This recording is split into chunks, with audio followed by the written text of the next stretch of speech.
આકાશવાણી અમદાવાદ વડોદરા પ્રાદેશિક સમાચાર બકુલા પરમાર વાંચે છે. રાજકોટ ટીઆરપી ગેમ ઝોન દુર્ઘટનાના 27 હતભાગીઓના ડીએનએ મેચિંગના આધારે ઓળખ કરવામાં આવી છે. રાજ્યના રાહત કમિશનરે જણાવ્યું હતું કે ટીઆરપી ગેમ ઝોનમાં બનેલી દુઃખદ ઘટના સંદર્ભે જિલ્લા વહીવટીતંત્ર તથા રાજકોટ પોલીસે તબક્કાવાર રીતે પગલાં લઈને મૃતકોના ડીએનએ મેચિંગની કાર્યવાહી પૂર્ણ કરી છે. તેમણે જણાવ્યું હતું કે હાલ કોઈપણ વાલી વારસ તરફથી તેમના પરિવારજનો ગુમ હોવાની ફરિયાદ પેન્ડિંગ નથી અને 27 મૃતદેહો તેમના પરિવારજનોને સોંપી દેવામાં આવ્યા છે. આમ છતાં હજુ પણ કોઈ વ્યક્તિની ઓળખ આગ દુર્ઘટના પછી મળતી ન હોય અને તેમના પરિવારજનોને શંકા હોય તો રાજકોટ શહેર પોલીસ કંટ્રોલ રૂમનો સંપર્ક કરવા અનુરોધ કરવામાં આવ્યો છે. રાજકોટમાં બનેલી આગની ઘટનાને લઈને અન્ય જિલ્લાઓનું વહીવટીતંત્ર સતર્ક બન્યું છે. અરવલ્લી જિલ્લા વહીવટીતંત્ર દ્વારા મોડાસા શહેરના અલગ અલગ વિસ્તારોમાં આવેલી hospital, tuition classes, coaching classes, hotels, malls અને વિવિધ એકમો ઉપર મોડાસા તાલુકા મામલતદાર સહિત નગરપાલિકા ચીફ ઓફિસર, ફાયર વિભાગ, પોલીસની ટીમ સાથે રાખીને ચેકિંગ હાથ ધરવામાં આવ્યું હતું. આ તમામ એકમોમાં ફાયર સુવિધા છે કે નહીં તે અંગે જરૂરી માહિતી એકત્રિત કરીને આગળની કામગીરી હાથ ધરી હતી. દરમિયાન છોટાઉદેપુરમાં આવેલી તમામ હોસ્પિટલ, મોલ, કોમ્પ્લેક્ષમાં પણ ફાયર સેફટી બાબતે ચેકિંગ દરમિયાન અનેક બેદરકારી ધ્યાનમાં આવી હતી. રિજનલ ફાયર ઓફિસર દ્વારા 2 દિવસમાં 6 જેટલી સંસ્થાઓને નોટિસ આપવામાં આવી હતી, જેમાં સિવિલ હોસ્પિટલ, માતૃત્વ હોસ્પિટલ અને cancer hospital, silver plaza complex અને સિલ્વર રેસીડેન્સીનો સમાવેશ થાય છે. આ સંસ્થાઓ પાસેથી લેખિત ખુલાસો માંગવામાં આવ્યો છે.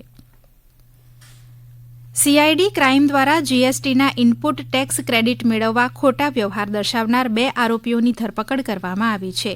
આ 2 આરોપીઓની તપાસમાં 1000 કરોડ રૂપિયાના ખોટા વ્યવહારો દર્શાવ્યા હોવાનું સામે આવ્યું છે. સીઆઈડી ક્રાઇમે બંને આરોપીઓના 31મી મે સુધીના રિમાન્ડ મેળવી વધુ તપાસ શરૂ કરી છે. આરોપીઓ પાસેથી 80,000 રૂપિયાની રોકડ રકમ સહિતનો મુદ્દામાલ જપ્ત કરવામાં આવ્યો છે. પેઢીઓના નામે જીએસટી નંબર મેળવી સોનું, ચાંદી, સોફ્ટવેર ખરીદવાના ખોટા વ્યવહારો દર્શાવવામાં આવ્યા હતા. તેઓ ક્યારેય ચૂંટણી ન લડ્યા હોય તેવા રાજકીય પક્ષોમાં ડોનેશન કરાવીને અમુક ટકા કમિશન બાદ નાણાં પરત મેળવી લેતા હતા. આ અંગે આઈજી સીઆઈડી ક્રાઇમ चैतन्य मांडलिके आ मुजब जणाव्યું હતું.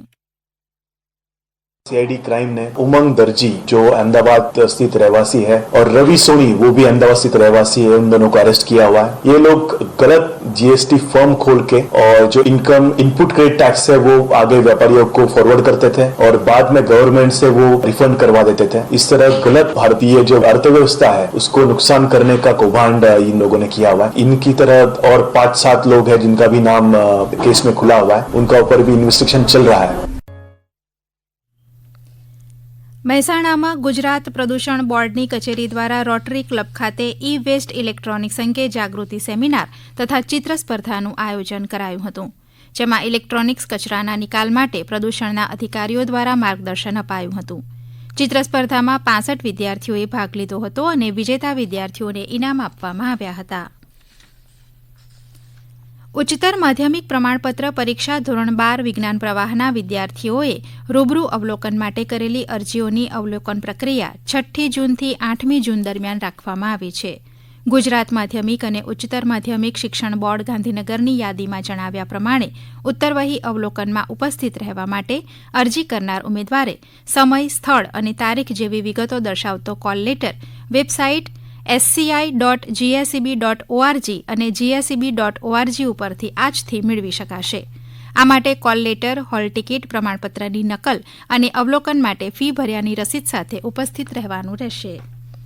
આ સમાચાર આપ આકાશવાણી અમદાવાદ વડોદરા કેન્દ્ર ઉપરથી સાંભળી રહ્યા છો. આ સમાચાર આપ અમારી YouTube channel AIR news Gujarat ઉપર પણ સાંભળી શકશો. વધુ સમાચાર માટે આપ અમારા ટ્વિટર હેન્ડલ AIR News_ABAD ને ફોલો કરી શકો છો.